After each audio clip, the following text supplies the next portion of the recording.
Com os últimos capítulos revelando mais a trama do Reino Perdido, as peças começam a se encaixar ainda mais de como a ilha, na verdade, foi fragmentada pelo mundo todo. E um detalhe na luta do Jimbe versus Rushu na animação pode ter sacramentado ainda mais essa ideia de que o Reino Perdido pode ter muito mais segredos que imaginamos.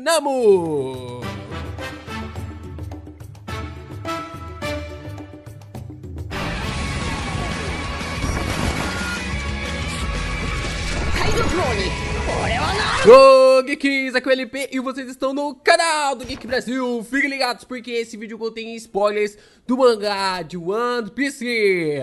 Sim, pessoal, essa semana infelizmente nós não temos capítulos de One Piece. Tá frio pra caramba aqui.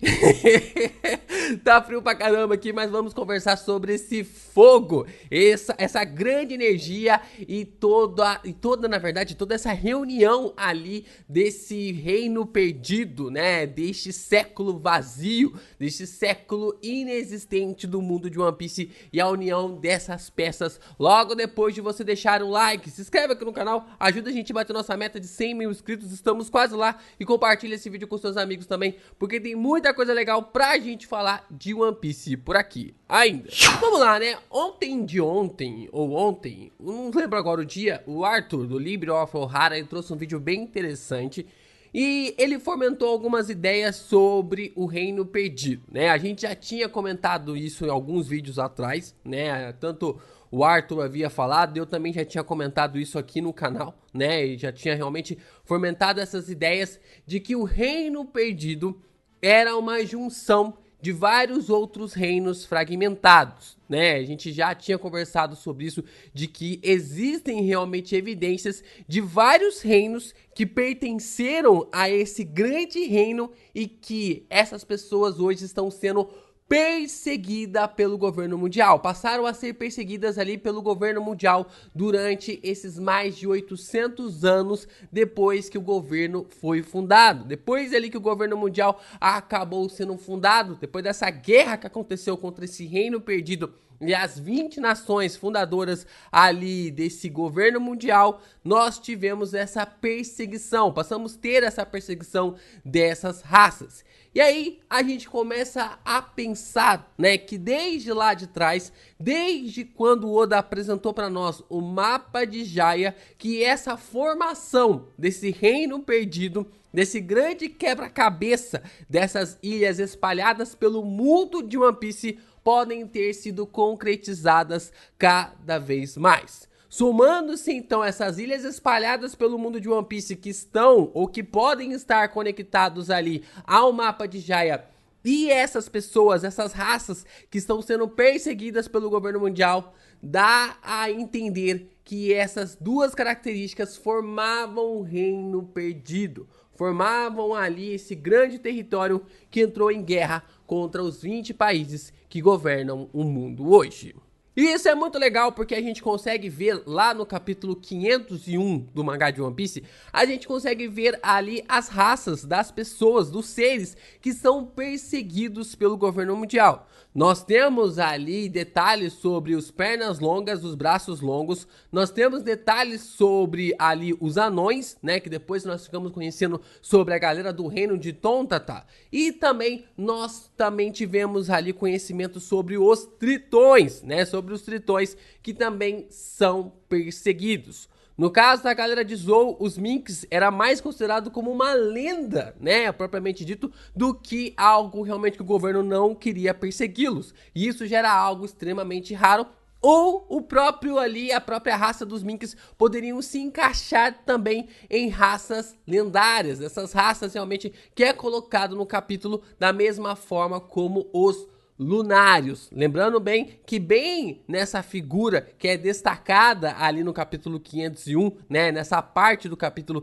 que é destacado, nós podemos ver o mesmo símbolo da tatuagem ali do King. O King realmente carrega esse mesmo símbolo mostrando essa característica. E aí, como eu falei pra vocês, dessas divisões, desses países espalhados pelo mundo e também sobre as pessoas e esses seres realmente que estão ali classificados entre raças que são perseguidos também pelo mundo todo, nós podemos observar que essas raças podem fazer parte do Reino Perdido. Raças ali de pessoas como gigantes, a galera de Wano, os tritões, o povo que vivia em Laugh Tale, Zou, os pernas longas, os braços longos, lunários e os Tontatá. Todos esses pertenciam, todas essas raças poderiam pertencer ali ao Reino Perdido. Todas essas raças poderiam pertencer a este local. E a forma realmente como que tudo isso pode ter levado a essa grande conclusão dessa guerra que se iniciou há mais de 900 anos. E o mais interessante disso tudo é que todas essas raças que eu falei aqui agora, né, todas as raças que estão definitivamente ali classificados para fazer parte do leilão em Sabaody, todas elas fazem parte de países ou até mesmo de povoados que não pertencem ali a uma aliança com o governo mundial. Até mesmo os tritões passaram a participar das reuniões, mas ainda assim são comercializados como escravos. Eles também conseguem enxergar ali essa escravidão entre eles. Nós também podemos observar que tanto a tribo das pernas longas e dos braços longos também fazem parte dessa perseguição. Os gigantes, a galera ali dos lunários, até mesmo os anões são colocados ali como raças que são perseguidos pelo governo mundial. E só pode ter um motivo para que isso ocorra. Por que que as demais raças, por que que os demais seres, por que que as demais ilhas não são perseguidas e essa galera sim? A única coisa que pode representar é que todas essas raças representavam ou pertenciam a um único reino. O Reino Perdido, que desapareceu da história do mundo há mais de 900 anos. E nós sabemos ali pela fala do próprio Barba Branca no flashback do Marco que existia ali um reino que vivia no lugar, que existia ali no lugar onde é atualmente Merejoce. Aonde é atualmente ali o reino de Merejoce, nós podemos observar que existia esse reino e que Merejoce, o lugar onde vive Insama e os Goroseis, este lugar acabou usurpando a posição do Reino Perdido. E aí, como vocês podem ver, né, existem realmente ligações que podem fomentar ainda mais essas ideias, né? Só que é algo realmente assim que dá pra questionar, né? É algo realmente que você pode parar pra pensar e falar: caraca, será que é realmente isso? Será que definitivamente é isso? Será que existem essas ligações? Ou realmente ainda é muito cedo para a gente chegar numa conclusão dessas, né? Será que é muito cedo realmente de perceber que todas essas raças pertencem ali a um único antigo país, a um antigo reino perdido? A gente pode observar que existem duas conexões extremamente importantes que fortalecem essa ideia. O ponto principal aqui é que são povos que nunca se aliaram ao governo mundial. Como eu falei para vocês, esses povos sempre foram perseguidos, sempre foram escravizados e sempre sofreram nas mãos ali do governo.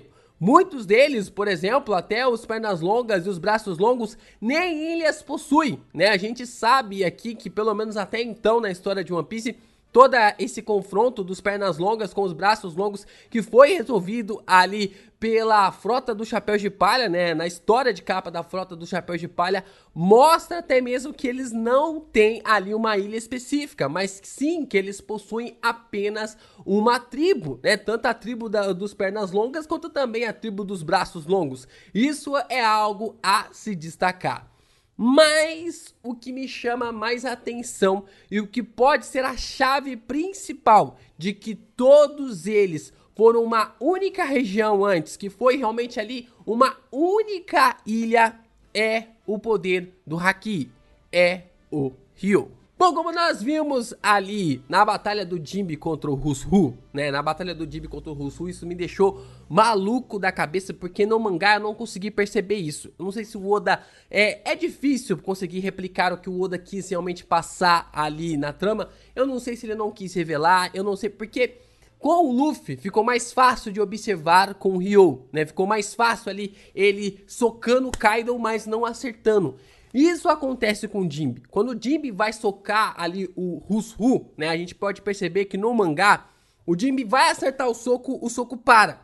E aí no próximo quadro, né, aparece ali a cena e de repente o Rushu é acertado e o Oda faz de propósito. Ele oculta o soco do Jinbe para deixar isso quieto, para não revelar mais detalhes.